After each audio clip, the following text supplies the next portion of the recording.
Mesdames et messieurs, bonsoir et bonne fête de Ramadan à tous. L'Aïd el-Fitr est d'ailleurs le premier titre de votre journal. C'est la fête qui marque la fin d'un mois de jeûne. Prière collective ce matin à la grande mosquée de la Riviera Golfe avec des messages forts, fraternité, paix et cohésion sociale. Le Premier ministre représentait le chef de l'État. La fête de Ramadan qui coïncide avec le lancement ce mardi des assises des femmes magistrats d'Afrique par le vice-président. Daniel Kablan-Duncan est revenu sur les efforts de l'État pour la promotion des femmes dans le dispositif judiciaire en Côte d'Ivoire. Et dans ce 20h, votre dossier Éco Plus avec cette interrogation. Que devient l'ancienne boucle du cacao? Comment la région du centre a-t-elle perdu sa place de premier producteur de cacao? Élément de réponse dans le dossier Éco Plus et c'est tout à l'heure. Enfin, hors de nos frontières, la Cour de cassation française valide l'extradition de François Compaoré vers le Burkina Faso. Bienvenue dans votre 20h. Comme annoncé, la fête de Ramadan, justement, va dominer l'actualité de ce soir. Déjà, ces mots forts des guides religieux, fraternité, paix et cohésion sociale, message à l'occasion de l'Aïd el-Fitr qui marque la fin d'un mois de jeûne, célébration à la mosquée de la Riviera Golfe en présence de plusieurs membres du gouvernement. Le Premier ministre représentait le chef de l'État. Les temps forts avec Jérôme Kofi Aboulin et Aboulaye Koné. Sur l'esplanade de la grande mosquée de la Riviera Golfe, les fidèles musulmans sont sortis nombreux pour marquer la fin du mois de Ramadan. C'est le mois du partage, comme on le dit. Donc vraiment, on a été tout heureux de rompre le jeûne en famille, avec des musulmans et des non-musulmans. Donc c'est un mois très sacré et très important pour tout le monde. Un mois de pénitence pour recharger ses batteries spirituelles, mais également un mois de partage et de pardon.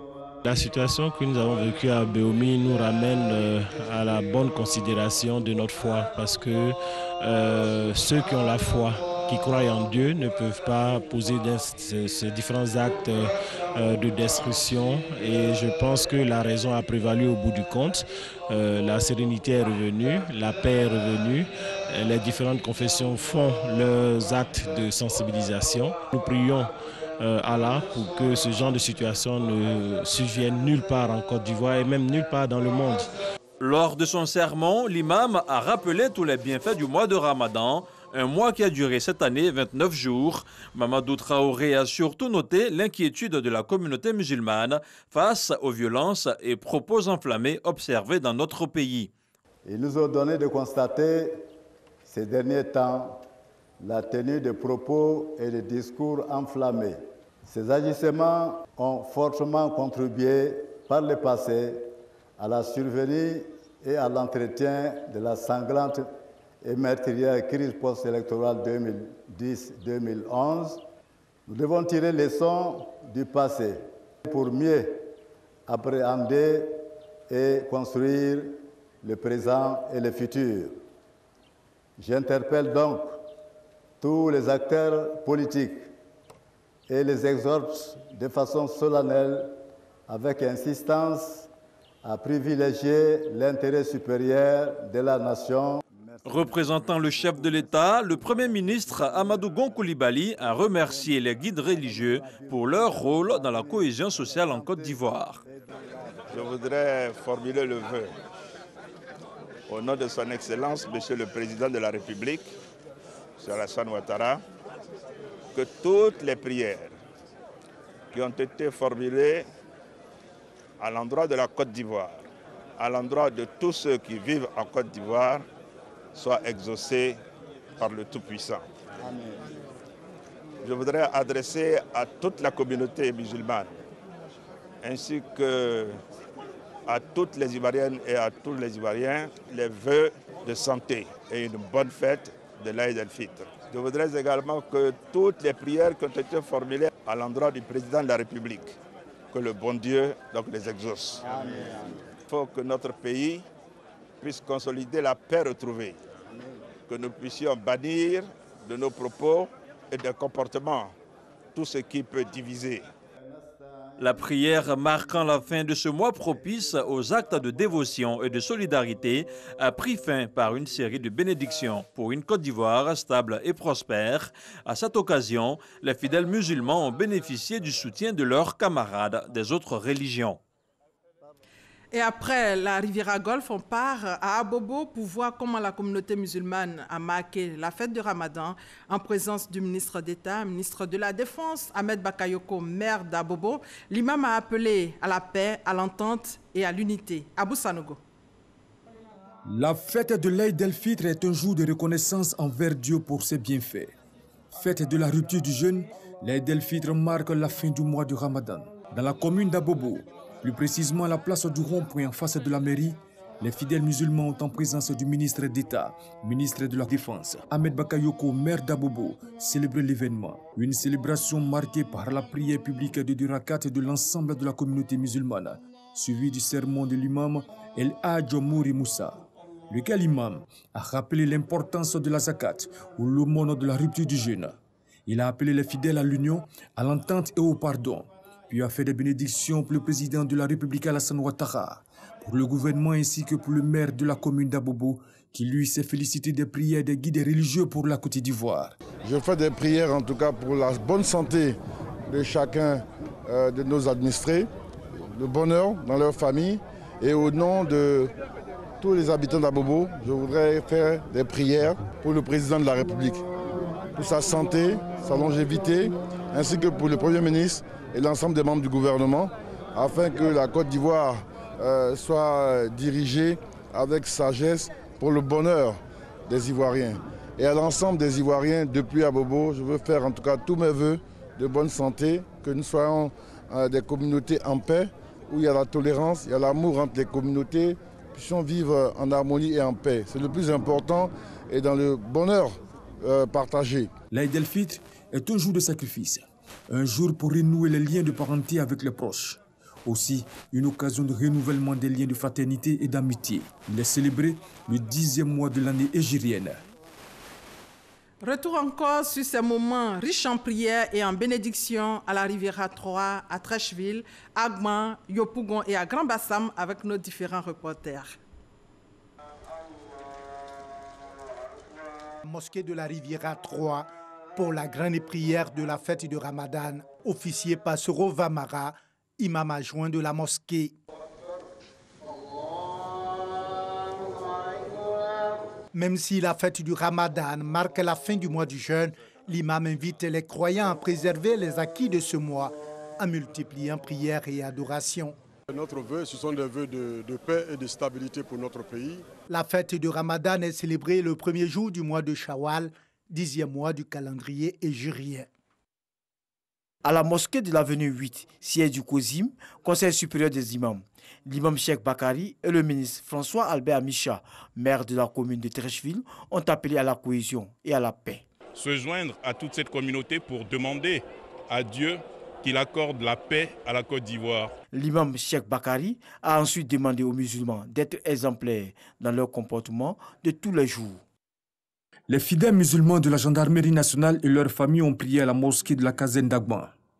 L'imam de la mosquée d'Agma, Abdul Kader Doumbia, a saisi l'occasion pour inviter les fidèles à la culture de la paix, de la tolérance, avant d'inviter les gendarmes à ouvrir leur cœur pour le bonheur du pays. Le commandant supérieur de la gendarmerie nationale, le général de brigade Alexandre Apalo Touré, tout en invitant les gendarmes à la solidarité et au partage, a profité de cette tribune pour rendre un hommage aux épouses de gendarmes qui soutiennent au quotidien leur mari en prière.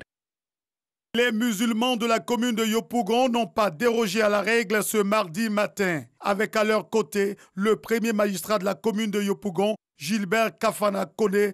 Pendant son sermon, l'imam Dosso Aboubakar a appelé les fidèles musulmans à privilégier la paix et la tolérance.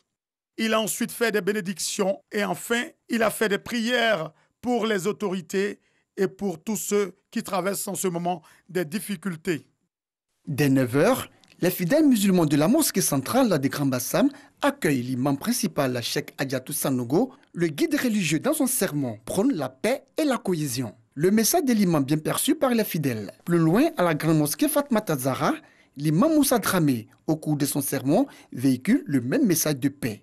La fête de l'Aïd el-Fitr marque la fin du jeûne du mois de Ramadan, quatrième pilier de l'islam. Même message de paix, d'entente et de cohésion sociale à Bouaké. Les fidèles musulmans étaient nombreux au rendez-vous de prière. Regardez. Jour de pardon, de réconciliation et de fraternité. La fête de l'Aïd el-Fitr marque la fin du mois du jeûne du Ramadan, occasion pour les musulmans de faire la prière de l'Aïd. Les fidèles du quartier Djambrou de Bouaké ont prié dans la piété. L'imam Kounaté s'est apaisanti sur les valeurs de paix et d'amour de l'islam. Ils sont venus nombreux les fidèles musulmans de Bouaké Air France 1 pour la prière marquant la fin du mois du jeûne du Ramadan. Ndiaye Mohamed, imam de la mosquée Rama de Bouaké Air France rue 27, dans son sermon a appelé les fidèles à la paix et à la cohésion sociale pour une réconciliation totale durable en Côte d'Ivoire. Après la prière, la fête dans les familles. Mosquée Salam, prière de l'Aïd el-Fitr. Parés de leurs plus beaux boubous, les fidèles musulmans ont sacrifié à cette tradition. Après les 2 rakats recommandés, l'imam Kone Yaya est revenu sur le comportement adopté pendant ce mois saint. Le guide religieux a exhorté ses coreligionnaires à préserver ses acquis. Des prières ont été adressées à Dieu pour le retour définitif de la paix à Béoumi. Bouaké Air France 3, la mosquée Yassine a fait son plein. Après les 2 traditionnels rakats, l'imam Diabaté Ahmed a invité les fidèles musulmans à être des exemples dans la société. Le serviteur de Dieu les a exhortés à promouvoir les valeurs de paix, de partage, de tolérance et de solidarité. Toujours dans son sermon, l'imam a demandé aux musulmans de prier pour la paix et les autorités de la Côte d'Ivoire. L'imam Kone Moussa, officiant la prière de l'Aïd el-Fitr, s'est longuement prononcé sur les mérites du jeûne du Ramadan. Pour le guide religieux, chaque musulman doit continuer à adopter les comportements observés pendant le mois de Carême. Et voilà, l'Aïd el-Fitr, qui marque la fin d'un mois de jeûne, a été célébré partout en Côte d'Ivoire ce mardi. L'événement a coïncidé avec l'ouverture des assises des femmes magistrats d'Afrique en présence du vice-président. Daniel Kablan-Duncan est revenu sur les efforts de l'État pour la promotion des femmes dans le dispositif judiciaire en Côte d'Ivoire. Et c'est d'ailleurs le 2e titre de ce 20h traité par Michel Digré. La mise en œuvre des normes juridiques incombe aux magistrats qui disposent des instruments juridiques nationaux, régionaux et internationaux. Toutefois, les juges nationaux ont tendance à beaucoup plus appliquer les instruments juridiques de leur pays. Pour corriger cet état de fait, l'Association des femmes magistrats de Côte d'Ivoire tient cette rencontre régionale des femmes juges d'Afrique. Elles plancheront sur la coopération judiciaire pour la mise en œuvre des normes juridiques internationales. En général, les textes de la grande criminalité, ce sont des textes internationaux, régionaux, sous-régionaux. On voudrait avoir quelques outils pour rassembler tous les magistrats de la sous-région pour mettre en pratique réellement tous ces textes internationaux pour réprimer la grande criminalité. Lançant les travaux des assises, le vice-président Daniel Kablan-Duncan a rappelé les actions de l'État de Côte d'Ivoire pour une meilleure prise en compte du genre dans le domaine de la justice. À ce niveau, la Côte d'Ivoire s'honore d'avoir à plusieurs reprises confié le département de la justice et des droits de l'homme à des dames. Nous observons que les femmes en général peuvent et doivent davantage aider à relever les nombreux défis auxquels notre continent, l'Afrique, doit faire face. Plus spécifiquement, les femmes magistrats doivent pouvoir contribuer à aider nos États à intégrer complètement les systèmes mondiaux, partageant les bonnes pratiques juridiques et leur permettre ainsi d'entrer dans la catégorie des pays dits coopératifs. Ces assises d'Abidjan constituent une opportunité de partage d'expériences et de plaidoyer pour une meilleure application du droit sur le continent. Au chapitre politique, nous allons revenir sur cette adhésion du président du Sénat au RHDP. Dans cet élément, Jeannot Aoussou-Kouadio explique son choix à ses parents de Didier Vie. Kader Sogodogo. Combien était-il à répondre à l'appel de Jeannot Aoussou-Kouadio à Didier Vie? Une forte mobilisation de toute une région qui fait corps avec son fils qui a choisi de rejoindre la grande famille des oufouettistes, le RHDP. Les raisons, le leadership d'Alassane Ouattara et son engagement pour le mieux-être de chaque Ivoirien. Au nom de ma loyauté déclarée au président Alassane Ouattara, je voudrais à présent et à titre personnel lui adresser mes sincères remerciements et ma profonde gratitude pour l'opportunité qu'il a bien voulu me donner de travailler à ses côtés dans l'ambitieux programme de construction de la Côte d'Ivoire moderne. Là-dessus, le ministre Patrick Hachi l'a développé suffisamment. Nous avions un maître, un grand maître. Il nous forme, il nous donne des coups. Pas des coups pour nous tuer, mais des coups pour nous faire avancer. Dire, les enfants, mes jeunes frères, regardez l'horizon. L'horizon est lumineux pour vous. Mettez-vous au travail, battez-vous. N'acceptez pas la plaisanterie dans le travail. La Côte d'Ivoire est trop sérieuse. L'économie, là-dessus, il n'y a pas débat. Il n'y a pas débat. On peut confier même toute l'Afrique à Alassane Ouattara. Il peut gérer toute l'Afrique. L'actuel président du tout premier Sénat de Côte d'Ivoire, Jeannot Ahoussou-Kouadio, n'ira pas seul au RHDP. En bon leader, son peuple se met en ordre de bataille. Notre engagement au RHDP est plus que jamais intact.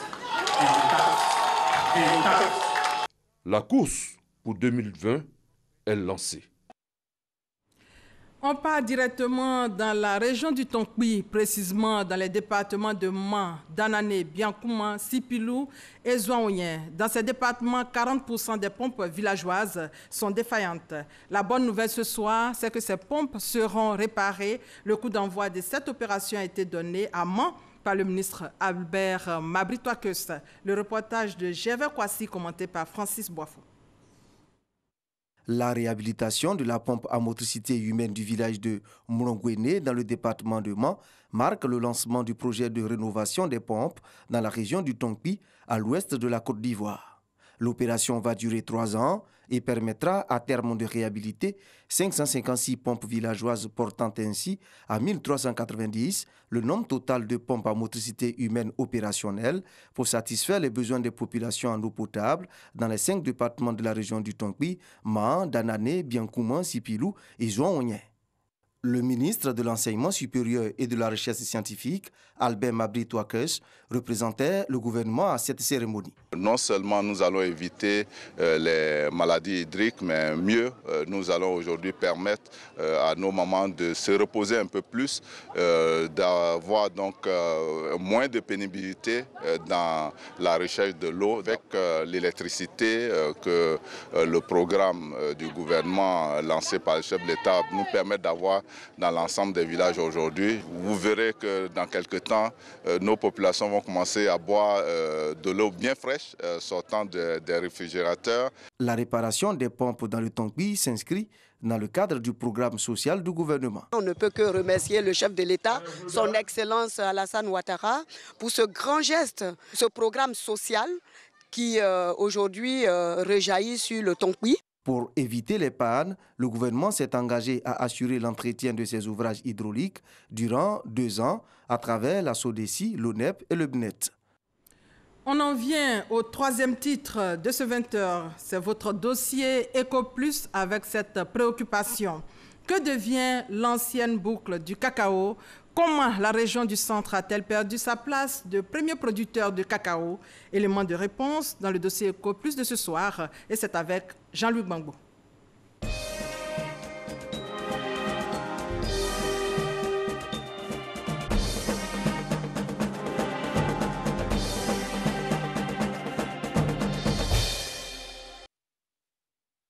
Ara, région du Moronou, ville agricole par excellence.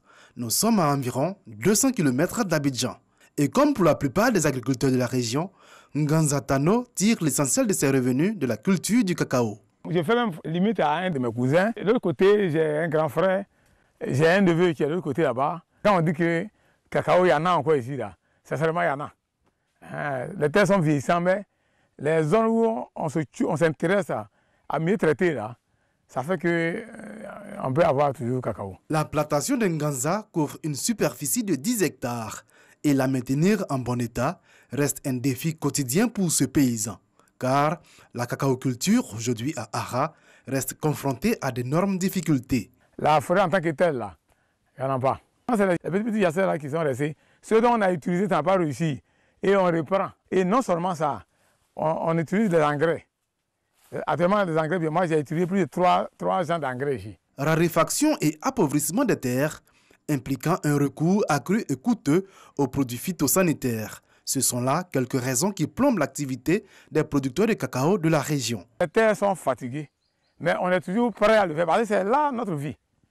On n'a pas autre chose à faire que le cacao. Les zones où la boucle est partie, par exemple, San Pedro et autres là, à cause du tonnage là aussi, fait que tous les regards sont là-bas. Pour ce paysan, le déplacement de la boucle du cacao a fait perdre beaucoup d'avantages aux cacaoculteurs de la région. Nganza Tano n'est pas le seul nostalgique de la période où cette boucle du cacao se trouvait dans cette région. Bernard Tiendrebeogo se rappelle encore de l'âge d'or du cacao, désormais relégué au calendrier grec. Depuis les années 65, 70, en tout cas ici, il y avait vraiment du cacao. Mais après, quand ils sont devenus vieux, nous, on est venu prendre le relais. Il n'y a plus de cacao comme avant. La sécheresse a tout tué. Il ne pleut plus comme l'habitude. Quand tu fais un champ, il faut compter au moins 10 ans dans la même parcelle. Tu plantes ta mère, ça plante sa mère. Tant que tu n'as pas courageux, franchement, tu ne peux pas. Il faut vraiment des hommes courageux pour le faire. Le nombre des producteurs ainsi que des surfaces de cacao de la région s'est réduit comme peau de chagrin avec l'accumulation des difficultés. Oui, ici, il y a cacao. Il y a tout planté. Mais ce qui a fait que c'est mort là, je ne sais même pas. Quand il pleut, on ne peut pas venir. Il y a des coins, même c'est praticable, même, malgré qu'il n'y a pas plu, mais tu ne peux pas prendre un camion partir là-bas. Hein? Comment vous faites pour les défouler? Mais des fois, on prend le vélo, on est des fois obligé de prendre des motos là, prendre un sac, venir mettre où le camion peut arriver. Et puis c'est par là on transfère pour partir en ville. Mais Nganza a choisi de résister. À la tête d'une coopérative d'une centaine de producteurs de cacao à Ara, il se bat pour maintenir la culture dans la région. L'année passée, on était à 100 tonnes. C'est comme on n'a pas travaillé même. Mais au moins à l'heure là, cette année-là, on a 200, à peu près 220 tonnes. On est dans notre zone. Et tu ne veux pas te déplacer, aller dans une autre zone pour dire que tu vas aller prendre la terre là pour faire ta culture. C'est pour toi là. Donc il faut chercher, c'est-à-dire à l'accompagner pour donner encore une richesse pour pouvoir se faire développer et puis donner assez de tonnage qu'on souhaite. L'appellation des boucles du cacao attribuée à cette région remonte aux années 50. La région du centre-est détenait entre 22 et 28% des surfaces cacaoyères cultivées dans le pays, pour une production qui couvrait les 28% de la production nationale. Ses principaux producteurs étaient Yao Fils Pascal, Kwame Bediakon ou Sansan Kwao, tous lauréats de la célèbre Coupe nationale du progrès. Aujourd'hui, la boucle s'est déplacée, mais certains producteurs comme Awo Tano s'évertuent à perpétuer la tradition. Double détenteur du prix du meilleur producteur de cacao de la région, il reste toutefois loin des records de ses illustres devanciers. Les temps ont beaucoup changé. Ce n'est plus comme avant. Il n'y a plus assez de terres cultivables ici et nombreux sont ces planteurs qui ont émigré vers d'autres régions, laissant l'abandon de leurs plantations. L'appauvrissement des terres a fortement contribué à la chute de la production de cacao ici. Son prix, Awo Tano l'a obtenu grâce à ses 80 hectares de plantation de cacao. Ceux-ci lui ont rapporté 57 tonnes en 2018, soit un peu plus de 42 millions de francs CFA. Mais l'octogénaire pense que son rendement aurait été meilleur n'eût été les conditions climatiques désastreuses. Notre principal problème ici, c'est le climat qui a beaucoup changé. Voyez-vous même ces feuilles de cacao, comme elles sont en mauvais état. Les plants vont mourir s'il n'y a pas de pluie et il n'y aura pas de récolte. C'est cela la raison de notre recul. La jeune génération n'a pas le courage de continuer la culture de cacao parce qu'elle n'est pas patiente. Aujourd'hui, pour réussir une plantation, il faut patienter jusqu'à 10 ans. Alors, la nouvelle génération préfère s'orienter vers des cultures comme l'EVA ou l'anacade. La production nationale de cacao avoisine aujourd'hui les 2 millions de tonnes. La région du centre-est, elle, a perdu sa place de premier producteur de cacao depuis les années 70. Plusieurs initiatives sont menées en vue de reconquérir ce rang qui a longtemps fait la fierté de toute une région et qui pourrait entraîner avec lui de nouveaux investissements. Ce que devient l'ancienne boucle du cacao, c'était le dossier Eco Plus de ce soir, signé Jean-Luc Gbangbo. Dans le domaine de l'hydrocarbure, la Côte d'Ivoire signe 4 contrats pétroliers. Ces signatures sont le résultat des négociations entre la partie ivoirienne et des partenaires privés. Le reportage de Jean-Luc Gbangbo. La signature de ces contrats de partage entre la Côte d'Ivoire et les 2 majors français et italiens porte sur 4 blocs pétroliers situés au large des côtes ivoiriennes. les blocs CI 705 et CI 706 pour le groupe Total et les blocs CI 501 et CI 504 pour Eni. Un renouvellement de la confiance pour le bassin sédimentaire ivoirien. La présence renouvelée et l'engagement d'Eni témoignent l'intérêt stratégique que dans la Côte d'Ivoire de notre entreprise. Nous avons déjà procédé à 6 opérations de forage et nous sommes là pour continuer et effectivement contribuer au développement de l'industrie pétrolière de la Côte d'Ivoire. Les deux majors sont déjà détenteurs de blocs pétroliers en Côte d'Ivoire et travaillent ensemble sur le bloc CI-100. Pour le gouvernement ivoirien, l'espoir est que tous ces efforts d'exploration aboutissent à la découverte de gisements commercialement exploitables. Aujourd'hui, la Côte d'Ivoire a 48 blocs pétroliers. Sur les 48 blocs pétroliers que nous avons, 4 blocs sont en production. Et nous avons 24 blocs qui sont en exploration. Malheureusement, au cours des 20-30 dernières années, nous n'avons pas fait de grandes découvertes encore en Côte d'Ivoire. Et nous espérons qu'avec ces signatures qui ont lieu aujourd'hui, dans quelques années, nous pourrons nous retrouver pour célébrer la découverte pourquoi pas d'un puits gazier ou d'un puits pétrolier. Les 4 blocs sont tous situés en eau profonde, à l'exception du bloc CI 705, dont la moitié environ est en eau peu profonde, c'est-à-dire à moins de 200 mètres de profondeur. Les périodes d'exploitation pour chacun des blocs est de 7 ans. L'Union européenne réhabilite et équipe l'école régionale d'agriculture d'Abengourou à hauteur de 800 millions de francs CFA. C'est un soutien que l'UE apporte à la Côte d'Ivoire dans sa politique de formation professionnelle. Le reportage complet d'Eman Niamien dans nos prochaines éditions. En politique, la nouvelle formation politique dénommée Alliance pour une nouvelle génération de la Côte d'Ivoire a tenu son premier pré-congrès. L'Alliance se dit proche de l'idéologie du RHDP. Regardez. L'Alliance pour une nouvelle génération en Côte d'Ivoire. L'APNGC est le dernier né des partis politiques. Il a été porté sur les fonds baptismaux par Guesso Boni Marcel, candidat malheureux aux récentes élections municipales. Il veut participer à la consolidation de la paix, de la cohésion et à l'unité entre les Ivoiriens. Son parti, l'APNGC, est proche des idéaux prônés par le RHDP, qu'il entend rallier. Mon parti politique soutient le RHDP. Le RHDP est un parti au pouvoir qui fait du social. Et j'ai créé ce parti pour faire aussi le social. L'APNG est un parti politique créé pour la paix en Côte d'Ivoire, pour la réconciliation en Côte d'Ivoire. Un pré-congrès de cette nouvelle formation politique s'est tenu récemment dans la localité de Rubino. Le parti compte installer des sections sur toute l'étendue du territoire. Le tour de l'actualité sur le continent au pas de course. Commençons par le Burkina Faso, où la Cour de cassation française valide l'extradition de François Compaoré à Boussanogo.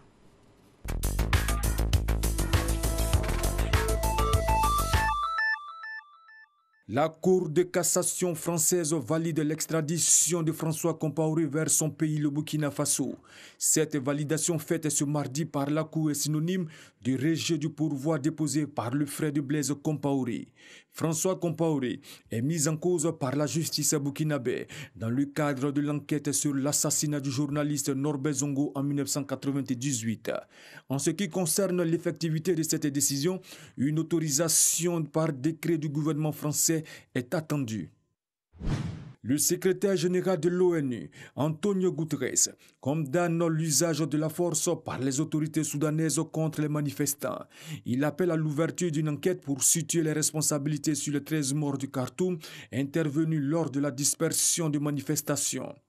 Le Conseil militaire de transition met un terme aux négociations engagées avec la partie civile.